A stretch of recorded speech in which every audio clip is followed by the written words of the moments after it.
2025ல ஒரு பொண்ணோட வீடியோ ரொம்பவே பயங்கர வைரலாக போயிட்டுச்சு. அதுவும் எப்போன்னு கேட்டிங்க அப்படின்னா, பிரகக பிரகராஜ் மகா கும்பமேளாவில் அந்த கும்பமேளாவில் ஒரு பொண்ணு கழுத்தில் மாலையோட இந்த பாசி மாலை ருத்ராட்சம் இதெல்லாம் விற்றுக்கிட்டு அந்த பொண்ணோட வீடியோ பார்த்தீங்க அப்படின்னா சோஷியல் மீடியா இன்ஸ்டாகிராம்லாம் பார்த்தீங்க அப்படின்னா ரொம்பவே ட்ரெண்டிங். எங்கே திரும்பினாலும் அந்த பொண்ணோட வீடியோ தான், அந்த பொண்ணை பற்றியான பேச்சு தான். அந்த பொண்ணுக்கு வயசு ரொம்பவே கம்மி. அந்த பொண்ணோட ஃபேமிலியும் பார்த்தீங்க அப்படின்னா ஒரு ஏழ்மையான இந்த ஊசிமணி பாசிமணி எல்லாம் விற்கிற மாதிரியான ஒரு ஏழ்மையான ஒரு குடும்பம். அந்த பொண்ணோட வீடியோ வைரல் ஆனதுக்கப்புறம் பார்த்தீங்க அப்படின்னா அந்த பொண்ணோட லைஃபே அப்படி மாறிடுச்சு. அந்த பொண்ணுக்கு மாடலிங் தேடி வருது, அதுக்கப்புறம் படத்தில் நடிக்கிறதுக்கான வாய்ப்பு வருது.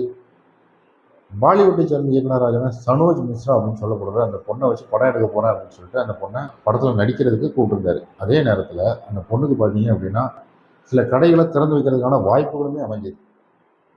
ஓகே, அந்த அளவுக்கு அந்த பொண்ணு பிரபலமாக போய்கிட்டு இருந்துச்சு. அந்த பொண்ணுக்கு பார்த்தீங்க அப்படின்னா ஒரு லவ் இருந்திருக்குது.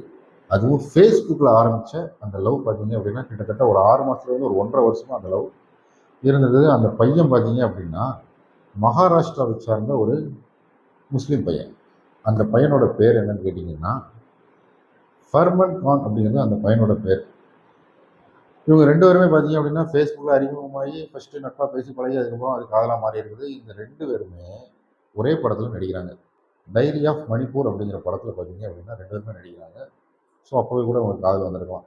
ஓகேயா, கிட்டத்தட்ட 6 மந்த்லேருந்து 1.5 இயர் லவ் பண்ணுறோம் அப்படின்னு சொல்லி சொல்கிறாங்க. அது எவ்வளோ நமக்கு சரியாக தெரியல.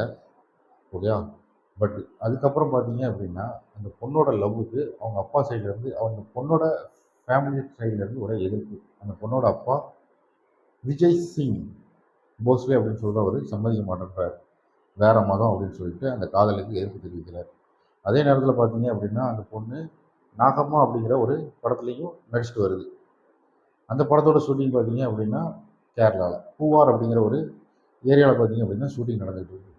இந்த டைமில் அந்த பொண்ணு அங்கே இருக்கிறது தெரிஞ்சு அவங்க அப்பா வந்து அந்த பொண்ணை கூட்டு போகணும்னு நினைக்கிறாரு. தனக்கு விருப்பப்பட்டவனோட கல்யாணம் பண்ணி வைக்கணும் அப்படின்னு சொல்லிட்டு அவங்க அப்பாவுக்கு விருப்பப்பட்டவரோட கல்யாணம் பண்ணி வைக்கிறது அந்த பொண்ணை கூட்டு போகணும்னு நினைக்கிறாரு. இந்த டைம் பார்த்தீங்க அப்படின்னா அவரோட லவ்வர் அண்டு அந்த பொண்ணு மோனிகா போஸ்லேயும் அவரோட லவ்வரும் என்ன பண்ணுறாங்க அப்படின்னா பாதுகாப்பு வேணும் அப்படின்னு சொல்லிட்டு அவங்க நேராக கேரளாவில் போய் தம்பனூர் போலீஸ் ஸ்டேஷனில் போய் பாதுகாப்பு கேட்குறாங்க.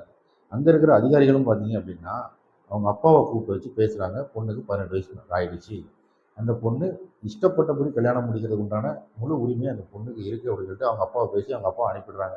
அதுக்கப்புறம் பார்த்தீங்க அப்படின்னா அந்த பொண்ணுக்கு கேரளாவில் இருக்கிற அருமனூர் நைனார் தேவா டெம்பிள், அந்த டெம்பிளில் வச்சு பார்த்தீங்க அப்படின்னா மேரேஜ் நடக்குது. இந்த மேரேஜ் சிபிஎம் லீடரு, அதுக்கப்புறம் பார்த்தீங்க அப்படின்னா கேரளன் கவர்மெண்ட்டு, சில அரசு தலைவர்கள், அதிகாரிகள், மக்கள் இவங்க எல்லாருமே அந்த கல்யாணத்தில் கலந்துக்கிறாங்க. அவங்களோட கல்யாணத்தை நல்லபடியாக முடிச்சு வைக்கிறாங்க. இந்த கல்யாணம் முடிஞ்சதுக்கப்புறம் கேரளாவில் இருந்து அந்த பொண்ணு என்ன சொல்கிறாங்க அப்படின்னா கேரளா எனக்கு அழகான பிடிச்ச ஊர், எனக்கு ரொம்பவே பிடிக்கும், ஸோ அதனால தான் இங்கே வந்து நான் கல்யாணம் பண்ணிக்கிட்டேன் அப்படின்னு சொல்கிறாங்க. பட் இருந்தாலும் அந்த பொண்ணுக்கு ஒரு எதிர்ப்பு இருக்குது அப்படிங்கிறதுனால பாதுகாப்புக்காக அவங்க கேரளாவில் கல்யாணம் பண்ணிட்டு இப்போதைக்கு அங்கே இருக்கிறாங்க.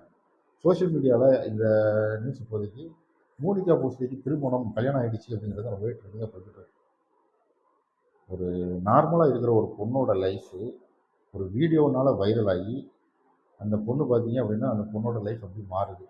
ஷூட்டிங் அப்படி இப்படின்னு போகுது. அதுக்கப்புறம் அங்கே லவ் ஆகி அதுக்கப்புறம் வீட்டில் எதிர்ப்பாகி அதுக்கப்புறம் பாதுகாப்பு கேட்டு போலீஸ் ஸ்டேஷன் போய் இப்போ கோயிலில் கல்யாணம் நடந்து நல்லபடியாக முடிஞ்சிருச்சு. இதை வந்து பார்த்தீங்க அப்படின்னா சோஷியல் மீடியாவில் மதம் கடந்த காதல் லவ் வின்னர்ஸ் அப்படின்னு சொல்லிட்டு பலவிதமாக பாராட்டிட்டு வராங்க. சிலர் பார்த்தீங்க அப்படின்னா லவ் ஜிகாத் அப்படின்னு சொல்லிட்டு எதிர்ப்பாகவும் பேசிக்கிட்டு வராங்க.